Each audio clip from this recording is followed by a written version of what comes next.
2020학년도 수능 39번 문제입니다. 자, 그러면 우리가 이 지문의 주제와 요지를 파악을 해보도록 합시다. 우리가 일단 순서, 위치에 지나치게 신경을 안 쓰고 그냥 요 문장 하나가 제자리에서 빠져 있고 나머지들을 가지고 주제, 요지를 잡자라고 한다면 그러면 뭐 충분히 할 수 있는 일들입니다. 자, 이 TV의 시청자들의 분화, 역시 주제 요지 문제라면 선지에 요 정도만 가지고도 이 얘기야 라고 연결할 수 있겠지만 결국 우리가 이 정도 문제를 풀려면 주제 요지를 제대로, 즉 시청자의 분화라는 말이 선지에 있으면 요거야 이렇게 하는 것이 아니라 읽으면서 예전에는 우리도 그렇죠.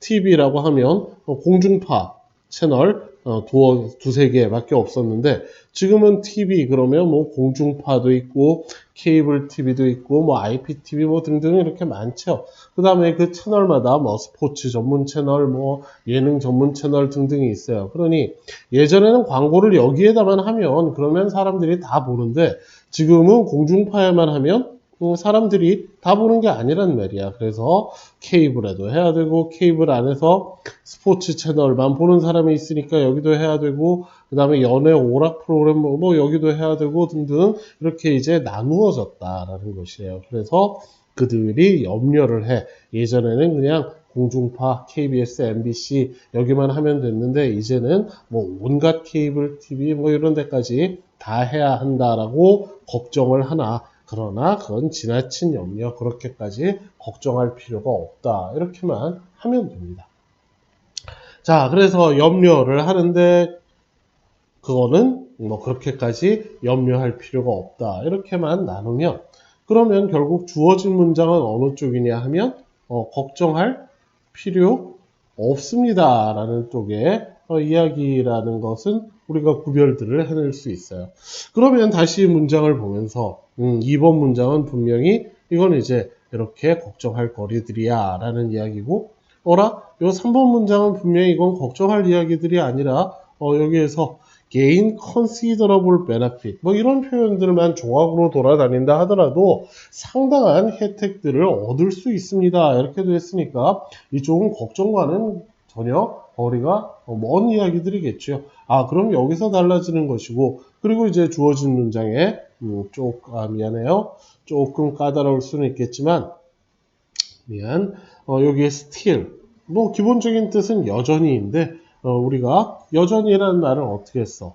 이럴 때 제일 잘 쓰는 거 아니야? 상황은 변화가 되었습니다.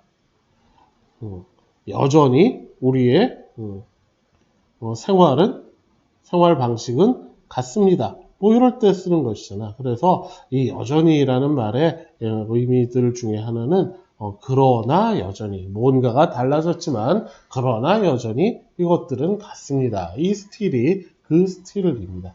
자, 그것이 아니라 하더라도 이것은 주장할 만합니다. 이건 가짜고 그 다음에 that 이하의 절이 이제 진짜가 되겠죠. 그러면 무엇을? 광고주들은 worry 걱정을 하는데 rather 어느 정도는 too much 지나치게 많이 걱정을 합니다. 왜냐하면 advertising in other media TV가 아닌 다른 미디어에서의 광고라는 건 has always been fragmented 과거부터 지금까지 늘 나눠져 있었습니다. TV 정도나 이제 시청자들이 하나로 묶여 있었지 다른 라디오라든가 영화라든가 이런 데 하는 광고들은 애초부터 시청자들이 나누어져 있었습니다. 그래도 그쪽 광고들이 여전히 의미가 있고 이득을 가져다 주니까 TV는 이제 와서 갈라졌지만 다른 것들이 늘 그래왔던 것처럼 이제 여전히 이득을 가져다 줄 것입니다. 이렇게 이제 되는 문장인데 그런데 이 부분만 가지고 본다 하더라도 지나치게 걱정할 필요 없다라는 이야기들 그리고 여기에 이제 still 이것들을 보면 그러면 이 이야기가 변하는 그 부분들 그래서 이렇게 이제 좁혀질 수도 있는 것이죠. 자, 그 다음에 선생님이 이제 이야기를 앞에 인트로덕션에서는 하지 않았는데 이 이야기를 보도록 합시다.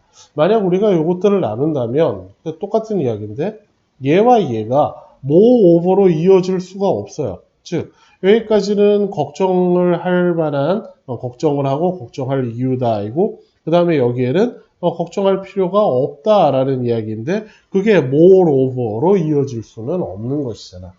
자, 이런 것들을 이제 여러분들이 과제로 할 때 덤이라고 선생님은 표현해요. 즉, 뭔가가 들어가지 않으면 이어지지 않는 것들이 있느냐 없느냐, 그 다음에 있다면 이걸 활용해서 답에 대해서 확인들을 좀 해보자. 인데 이 문제 같으면 덤이 있는 문제야.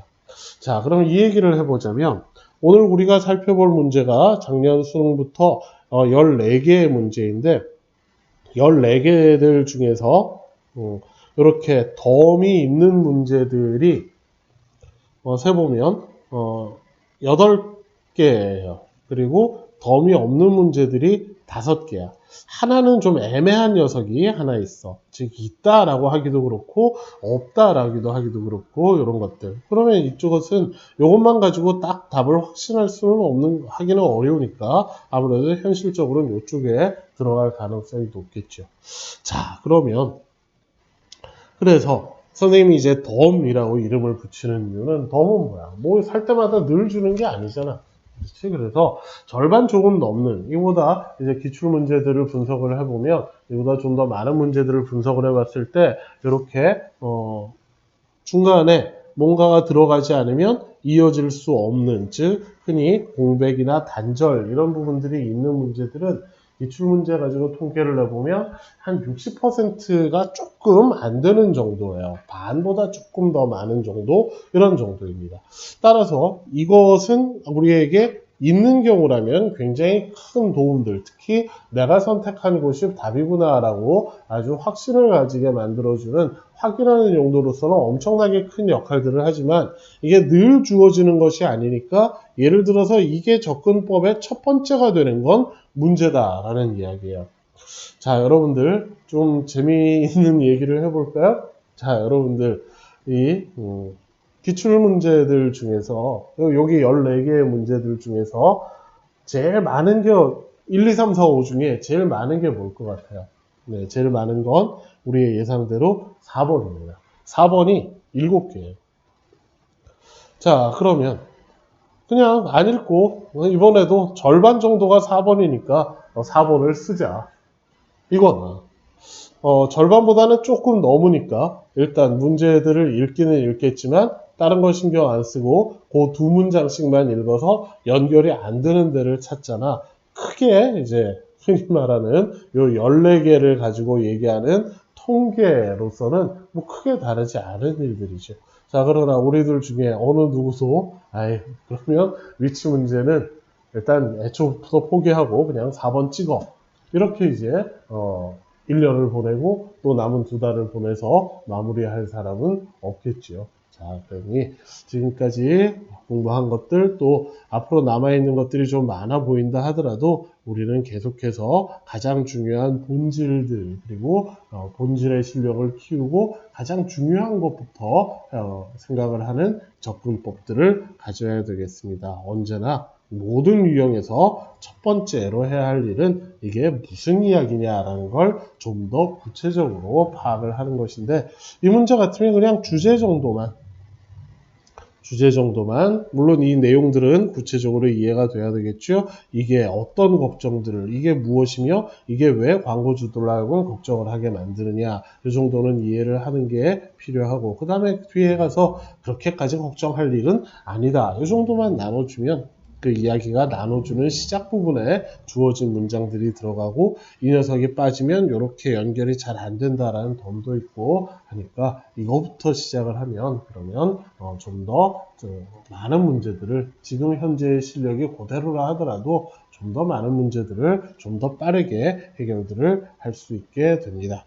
자, 그거 여러분들한테 다시 한번 당부하고 싶어요. 자, 그러면 이 문제 설명은 여기서 마치도록 하겠습니다.